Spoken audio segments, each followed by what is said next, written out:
Apabila tiba malam pertama bulan Ramadan, berhembus sebuah angin yang sangat lembut dari bawah arsy Allah. Angin ini diberi nama Al-Mathirah. Apa namanya Pak Bu? Al-Mathirah. Angin lembut yang khusus berhembus di malam pertama Ramadan dan langsung dari bawah arsy Allah.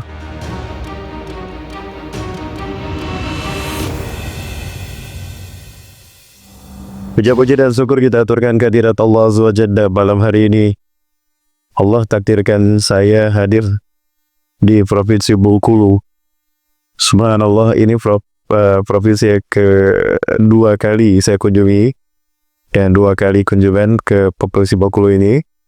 Dan ini safari dakwah yang luar biasa. Saya berangkat dari rumah 2 minggu yang lalu, sampainya ke Bengkulu baru hari ini. Dan ini safari dakwah yang luar biasa karena saya langsung dari Tanah Suci Mekah ke Provinsi Bengkulu, Bapak Ibu. Saya tidak pulang dulu ke rumah.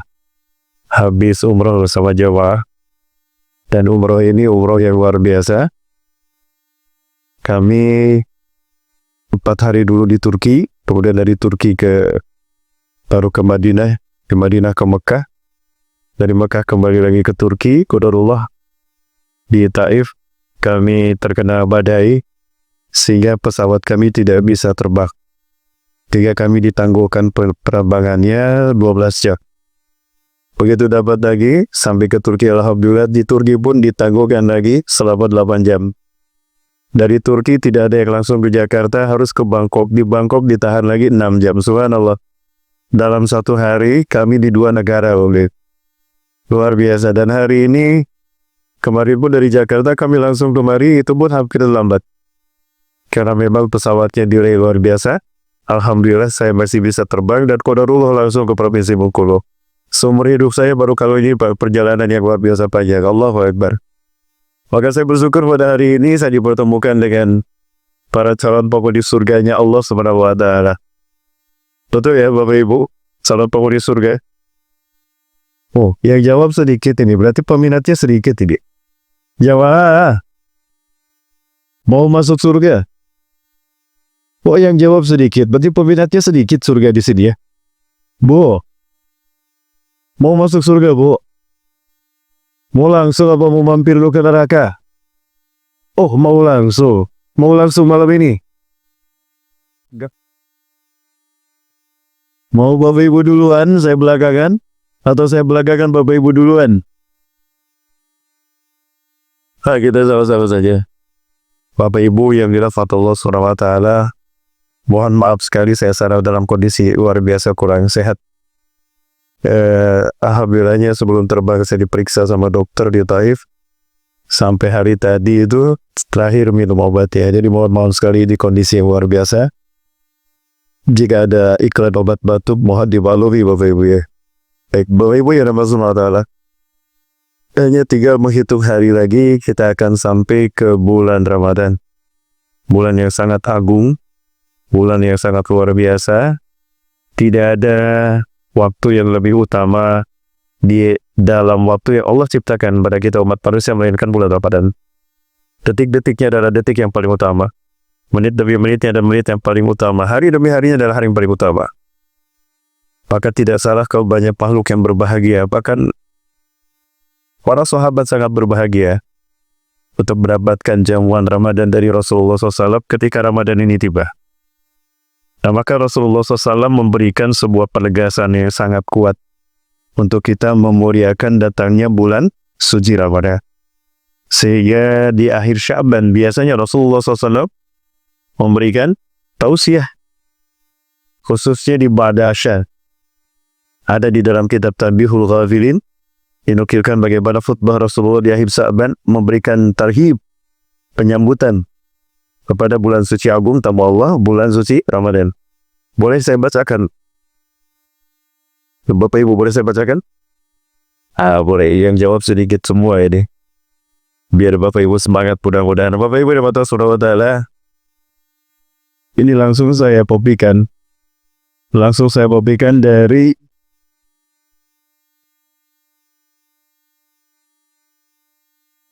kitab Tanbihul Ghafilin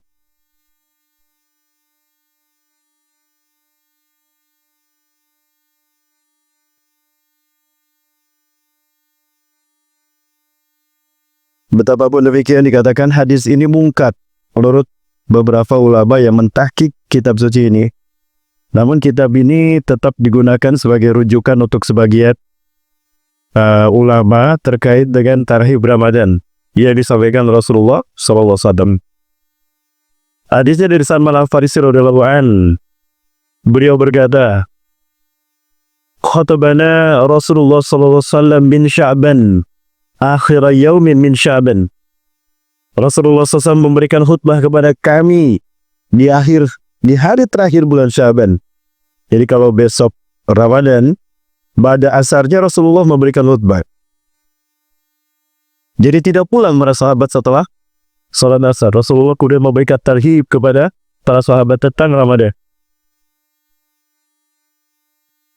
Ayuhan nas, wahai manusia, innahu qad azalakum syahrun azimun, sungguh menaungi kalian satu bulan yang sangat agung, mubarakun, penuh dengan berkah. Ramadan dinamakan berkah, yuzadu fihil kulli saikhul khair min barakatillah.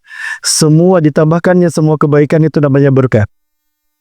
Ya, ziyadatul khair, bertambahnya nilai kebaikan itulah arti berkah. Syahrun mubarakut, syahrun fihi lailatul qadr, bulan di dalamnya terdapat Lailatul Qadar, wa hiya khairun min alfi syahr, dan Lailatul Qadar lebih baik daripada 1000 bulan. Syahrun farallahu siyama, bulan di mana Allah wajibkan saumnya. Wa ja'ala qiyamal laili tatawuan, dan Allah menjadikan berdirinya orang di malam hari, menghidupkan Ramadan itu sebagai ibadah sunnah. Sebagai ibadah sunnah. Faman tatawwa fihi bi khaslatin minal khair, barang siapa yang berbuat kebaikan ikhlas karena Allah di bulan Ramadan itu, ya, di dalam bulan Ramadan ini, apa kata Rasulullah SAW? Kana kaman ada faridatan fi masiwa, orang yang menunaikan ibadah sunnah di bulan ini Allah balas dengan pahala wajib. Ini dalilnya Bapak Ibu. Ya, dari sini kita tahu, oh, kenapa di bulan Ramadan ibadah sunnah dibayar pahala wajib. Nah, ini berkahnya, bertambahnya pahala. Arti berkah itu adalah ziyadatul khair, bertambahnya nilai kebaikan. Bapak Ibu melaksanakan sunnah salat duha, pahalanya pahala wajib. Melaksanakan salat rawatib, pahalanya pahala wajib. Ada yang tahu Bapak Ibu? Di antara alasan kenapa ibadah sunnah di bulan Ramadan diganjar dengan pahala wajib. Nah, yang bisa jawab dapat hadiah umroh gratis. Gratis Bapak Ibu. Berangkat ketemu di Masjidil Haram, pulang ketemu di Cengkareng. Gratis ya Bapak Ibu. Karena ibadah ini dilakukan di saat kita sedang beribadah. Kita beribadah sholat di saat kita sedang ibadah saum. Jadi ada dua ibadah yang dilakukan dalam waktu bersama. Pertama ibadah saum, kedua ibadah yang lain, ibadah sholat misalnya. Luar biasa. Nah, ini berkahnya Ramadan. Sehingga pahalanya Allah lipat gandakan. Oke. Makanya Rasulullah SAW menegaskan kepada kita, wa man tatawwa bi khaslatin minal khair kana kaman ada faridatan fi masiwa. Siapa yang menunaikan ibadah sunnah di bulan ini maka sama dengan menunaikan ibadah wajib. Dan sebaliknya Bapak Ibu. Selanjutnya maksud saya, wa man ada faridatan fi, dan barang siapa yang menunaikan ibadah wajib di bulan ini, kana kaman ada sab'ina faridatin fi masiwa, dan siapa yang menunaikan ibadah wajib di bulan ini sama dengan menunaikan 70 kali ibadah wajib di bulan yang lain. Allahu Akbar. Ya, padahal ibadah wajib khususnya sholat sama Rasulullah SAW itu sudah dijelaskan Allah membalasnya 10 kali lipat. Bapak Ibu kita tahu ibadah sholat 5 waktu Allah wajibkan di saat terjadinya peristiwa Isra Mi'raj, bulan Rajab, tepatnya tanggal 27. Pada saat itu Allah mewajibkan kepada Rasulullah SAW dan umatnya sholat wajib 50 kali sehari semalam. Dan Rasulullah tidak protes sedikit pun. Sedikit pun Rasulullah tidak protes.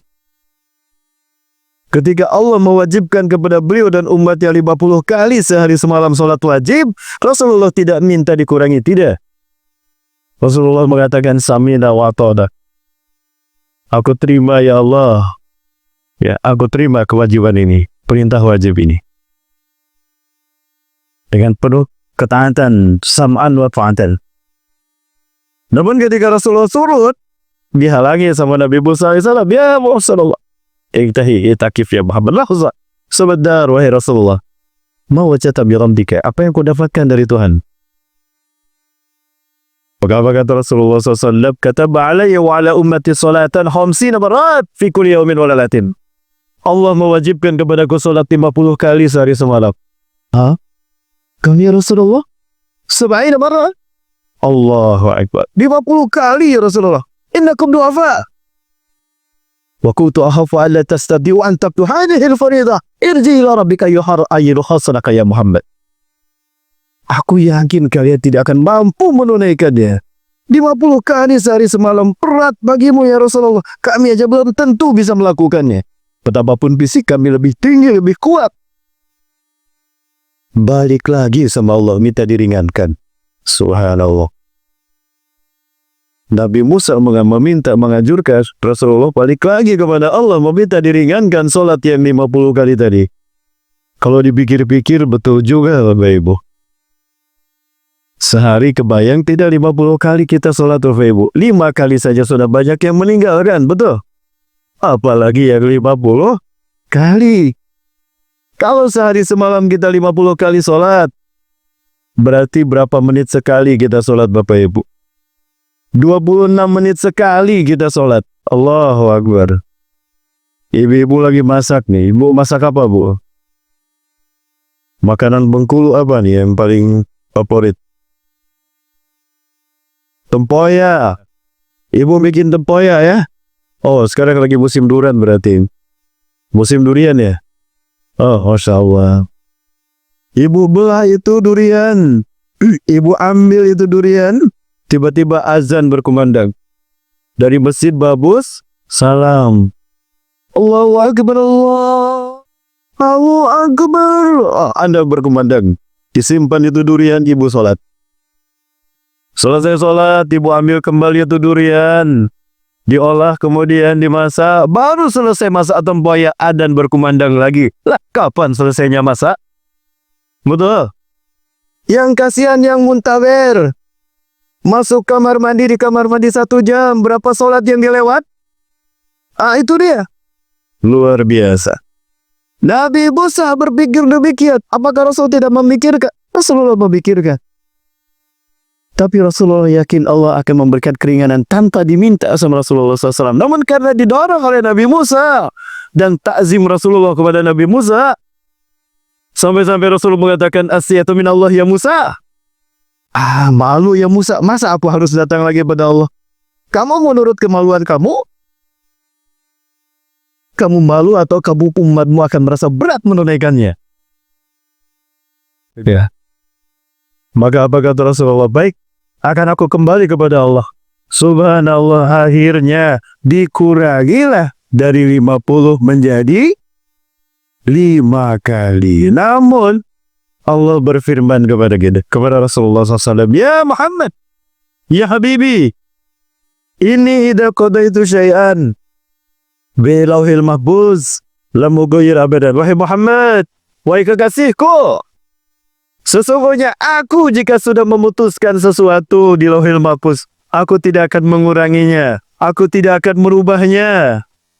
Fa innalaka fil khamsati khamsin, sesungguhnya bagi Muhammad dan umatmu, walaupun cuma 5 kali kau tunaikan sehari semalam, pahalanya tetap 50 kali. Allahu Akbar. Bapak Ibu, ayah bunda yang dirahmati Allah, sejak saat itu semua kebaikan amal ibadah umat Rasulullah SAW dikali 10. Sehingga Rasulullah mengatakan, ya, ada 5 kebaikan yang Allah berikan pada umatku. La yu'atihunna qabli. Sebelumku tidak ada yang Allah berikan. Salah satunya du'aifa ajru amali ummati la asyrati di'afin. Allah lipat gandakan amal ibadah umatku 10 kali lipat. Allahu Akbar. Alhamdulillah. Senang, Bu? Jadi masuk surganya, Bu? Oh, saya kira lupa tadi. Jamaah yang dirahmati Allah SWT. Dari situ sejarah Allah lipat gandakan pahala ibadah kita. Apalagi di bulan Ramadan. Apalagi di bulan Ramadan. Sebagai contoh baca Quran kata Rasulullah, man qara'a harfan min kitabillah falahu hasanatun wal hasanatu bi asri amsalha. Barang siapa membaca ayat Quran satu huruf dari kitab Allah, Allah akan memberikan satu kebaikan dan kebaikan itu dibalas 10 kali lipat. Wala aqulu alif lam mim harfun. Aku tidak mengatakan alif lam mim satu huruf. Lakinna alif harfun lam harfun wa mimun harfun. Alif lam mim itu satu huruf. Lamnya, alifnya satu huruf, lam satu huruf, mim satu huruf. 3 huruf kita sekali baca alif lam mim. Dikali 10, 30. Ibadah saum pun sama. Ibadah sholat pun sama. Ya. Sehari kita 5 kali. 5 dikali 10, 50. Jadi tetap tidak berubah. Di lahir babud. Ibadah saum juga sama. Sampai-sampai Rasulullah menegaskan, ya man shoma ramadhana imanan wa ihtisaban. Barang siapa yang saum di bulan Ramadan karena Allah dan berharap ganjaran hanya dari Allah. Summa isbahu sitan min Syawal, lalu diikuti 6 hari di bulan Syawal, faka'annama yasumud dahra. Maka sama dengan saum 1 tahun, kata Rasulullah. Loh, kok bisa? 1 bulan Ramadan 30 ditambah 6 hari bulan Syawal 36 hari kali 10. Halo? Dikali 10 berapa Bapak Ibu? 360. Setahun berapa hari?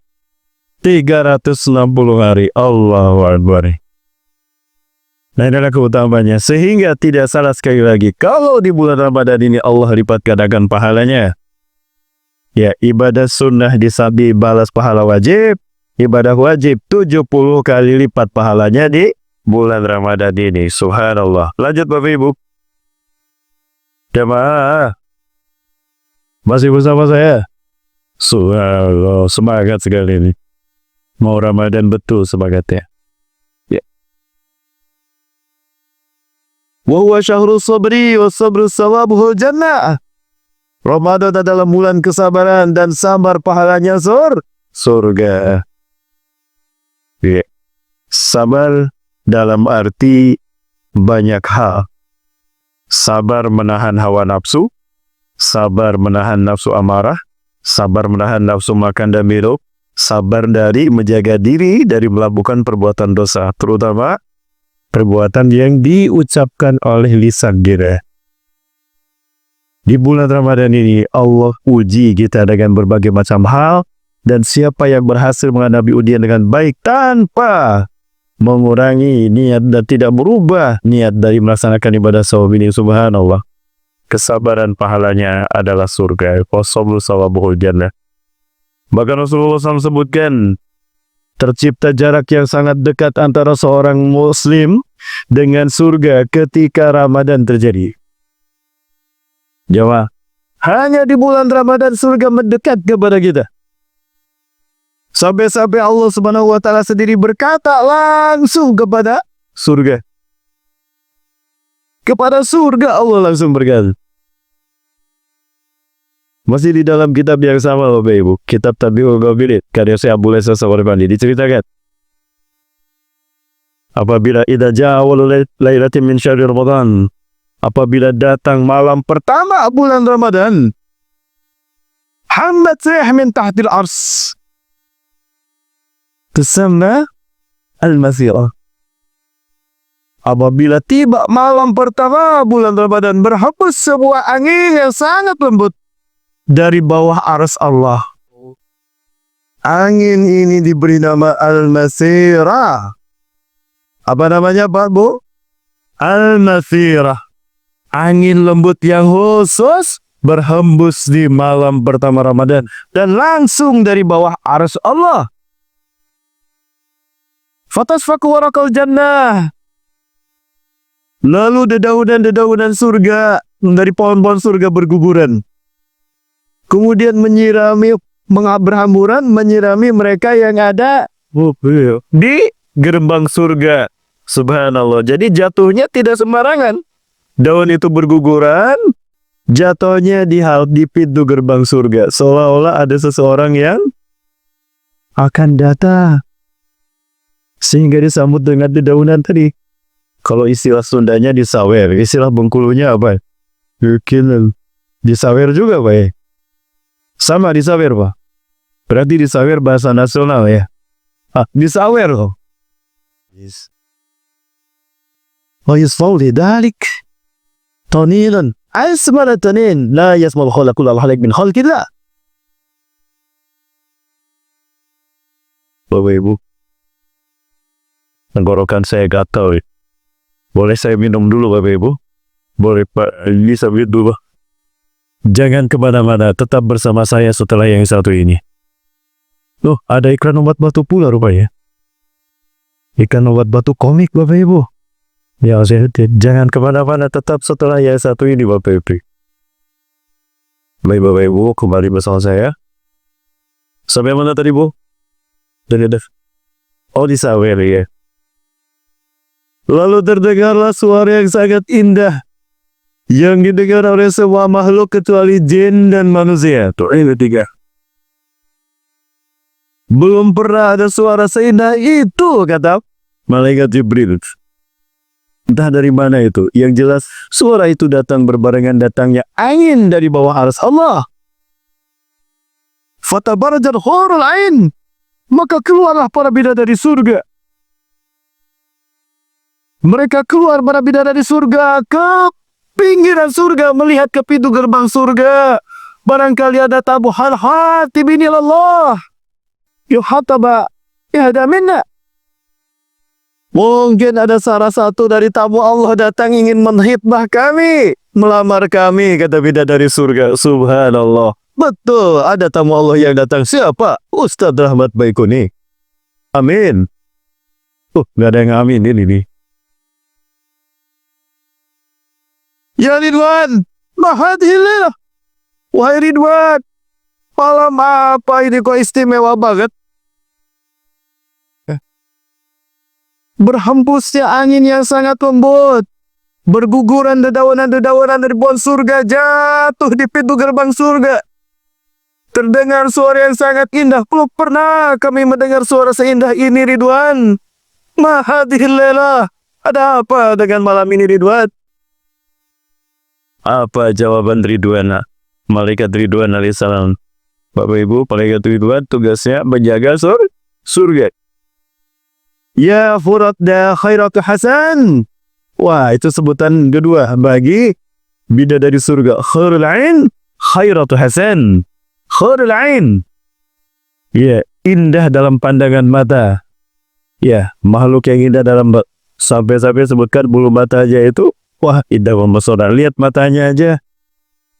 Kayaknya laki-laki dunia susah berkedip, guys. Halo? Pak, pernah lihat bidadari, Pak? Belum pernah lihat bidadari. Yang di rumah bukan bidadari, Pak.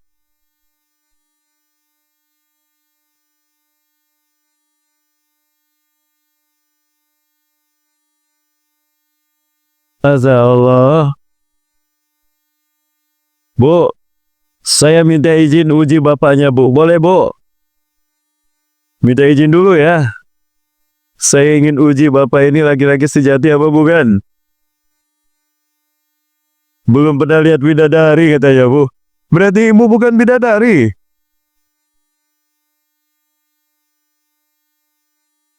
Coba saya uji nih bapak-bapak sekalian nih.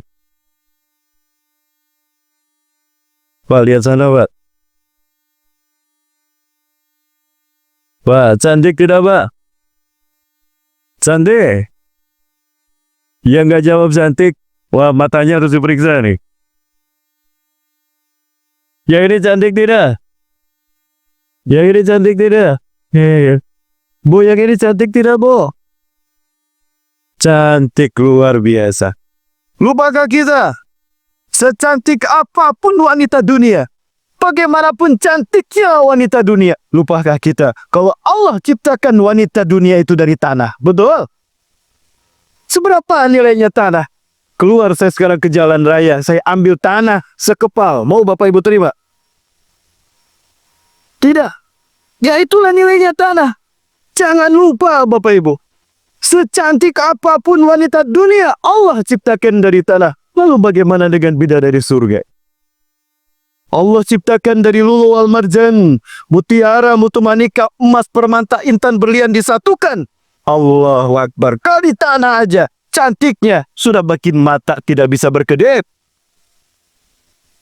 Ada bapak ketemu gadis di jalan cantiknya, lupa bapak berkedip, lupa sama yang di rumah. Betul? Lalu bagaimana dengan bidadari surga? Allah ciptakan dari emas, intan, permata, berlian disatukan. Allahu Akbar.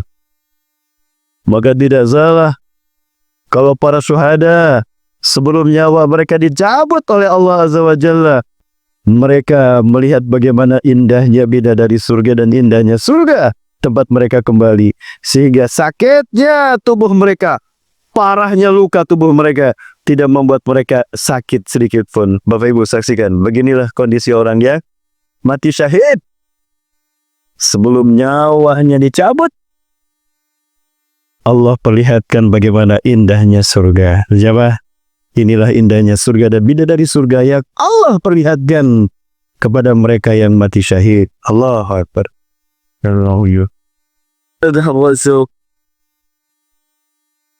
Di antara yang dia lihat adalah bidadari surga, Bapak Ibu. Padahal tubuhnya terluka karena bom, Bapak Ibu. Ada yang bilang di Gaza ini hancur tubuhnya, tapi tidak sedikit pun merasakan sakit. Karena indahnya surga yang dilihatnya. Allah Akbar. Ya, bapak-bapaknya tadi sudah jawab, berarti normal, Pak. Alhamdulillah. Sudah lihat sekarang bidadari mah? Nah, ini yang terjadi ketika malam pertama Ramadan tiba. Hamad sirih min tahtil as wa yusmu fiha tanin ma ahsana hadat tanin wa tabarruj hudal ain. Keluarnya bidadari surga. Lalu mereka bertanya, ya Ridwan, mahal Ridwan, ada apa ini? Kok istimewa sekali Ramadan kali ya, malam ini? Apa jawaban malaikat Ridwan? Ya khairatu hasan, hadihi awalul lailatin min syahri Ramadan. Ini malam pertama Ramadan. Allahu Akbar. Inilah yang terjadi Bapak Ibu di atas sana nanti ketika Ramadan tiba. Subhanallah. Makanya Rasulullah pentingkan ini. Sampai-sampai beliau khusus memberikan tarhib Ramadan, ceramah langsung. Lanjut jemaah. Masya Allah. Jemaah masih bersama saya. Sebentar lagi sholat Isya ini. Berarti selesai kajian kita. Lanjut setelah Isya. Setelah Isya kita lanjut. Tapi bertahan ya. Jangan ada yang muntaber. Tahu muntaber? Mundur tanpa berita. Tahu-tahu seorang keluar, sepilah masjid ini. Lanjut Bapak Ibu, baik. Apalagi kemudian tulisannya gak jelas tulisannya. Wa syahrul muwasah wa syahrun yuzadu bihi rizqul mu'mini. Ramadan adalah bulan pemerataan rizki Allah dan rizki manusia ditambah di bulan Ramadan ini. Subhanallah. Hanya di bulan Ramadan Allah akan menambahkan rizki kita. Rizki itu tidak terbatas, Lord. Salah kalau kita berpikir rizki kita hanya sekian saja dari Allah. Tidak. Dulu saya berpikir rizki manusia Allah tetapkan dalam bentuk nominal angka sekian. Tidak. Belakangan saya berpikir bahwa ternyata rizki itu Allah tetapkan berdasarkan peluang. Di mana peluang itu Allah berikan kepada kita sesuai dengan kondisi kita ketika kita terlahir ke alam dunia. Contohnya untuk orang seperti saya, emotional quotient saya sekian, IQ saya sekian, fisik saya seperti ini. Cukup dari Allah berikan 5 peluang saja rizki. 5 peluang rizki. Di mana di setiap peluang ada nominal angka yang unlimited, tidak terbatas. Sekali lagi Bapak Ibu, untuk orang seperti saya, Allah misalkan berikan pada saya 5 peluang saja. Di mana di setiap peluang itu ada angka yang unlimited. Inna Allah yarzuqu ibadah. Yarzuqu ibadah bighairi hisab. Sesungguhnya Allah memberikan rizki kepada hambanya tanpa hisab. Tanpa hisab, tidak terukur. Dan itu ada di setiap peluangnya. Sehingga salah kalau ada orang berpikir, Pak, sudah berapa lama Bapak jadi tukang beca? Sudah 40 tahun nak. Loh, Bapak kok betah sekali jadi tukang beca? Udah takdir dari Allah. Salah itu Bapak Ibu. Allah tidak pernah menakdirkan kita seperti itu. Tapi kesungguhan kita yang bertahan di titik itu Bapak Ibu. Karena berapa banyak peluang yang kita dapatkan berbanding lurus dengan kesungguhan kita. Man jahada fina lanahdiyanahum subulana. Yang bersungguh-sungguh di jalan kami, akan kami tunjukkan jalan menuju kami, termasuk jalan menuju rizki Allah. Tidak Allah batasi nominal angka dari rizki Allah untuk kita. Ya. Kenapa kita seperti ini? Inilah gambaran kesungguhan kita. Kalau kita lebih sungguh-sungguh lagi, mungkin peluangnya bertambah lagi. Ya, sekarang kita mungkin hanya 3 peluang saja yang terbuka. Kenapa? Karena kesungguhan kita segitu. Kalau kesungguhan kita bertambah lagi, habis tambah lagi peluang, bertambah pula nilai rizkinya. Boleh saya bercerita kisah nyata? Yang jawab sedikit. Jamaah. Boleh saya cerita? Ceritanya panjang, boleh? Ini kisah nyata di zaman Nabi Musa alaihissalam. Kisah nyata di zaman Nabi Musa. Apa ceritanya Ustaz? Nah, saya buka. Karena saya sudah izin dan Bapak Ibu mengizinkan. Kita buka bareng-bareng ceritanya Bapak Ibu. Kisah di zaman Nabi Musa ini, kisah yang sangat terkenal di kalangan para ulama. Kisahnya ada. Kisatun ra'i'ah bi usratin faqirah istaghadat fi ahdi kalimillah Musa alaihissalam. Kisah yang sangat menyentuh hati tentang satu keluarga yang sangat fakir yang meminta kekayaan kepada Allah di zaman kalimillah Nabi Musa alaihissalam. Ya, panjang ceritanya Bapak Ibu. Kita singkat saja bahwa cerita ini terkait dengan satu keluarga yang fakir. Fakir itu di bawah miskin. Dari sisi taraf kehidupan. Kalau miskin, dia masih punya penghasilan, dia masih punya mata pencaharian, tapi tidak cukup untuk memenuhi kebutuhan hariannya. Walaupun punya mobil 2, punya motor 5, punya perusahaan banyak, perusahaan ada, tapi penghasilannya masih kurang, miskin itu dalam definisinya. Dalam definisi bahasa miskin Bapak Ibu.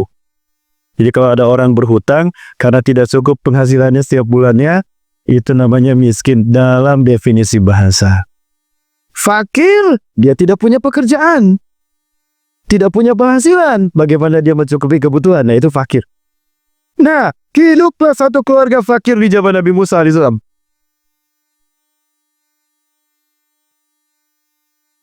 Lalu apa yang terjadi? Maka sang istri berkata kepada suaminya, "Wahai suamiku." Nah, ini kalimatnya Bu. "Ya zawzi, alaysa Musa Nabiullah wa kalim." Sudah azan. Wah, sudah azan. Alhamdulillah. Bapak Ibu, bel sudah berbunyi, berarti ini jam kita untuk sholat, bukan untuk pulang, untuk sholat. Ayo Bunda, kita lanjut nanti setelah sholat isya berjamaah tentang cerita ini dan tarikh Ramadan ini. Oleh karena itu jangan kemana-mana, tetap di Masjid Babus Salam setelah sholat isya berjamaah. Baik, kita tutup dengan alhamdulillah.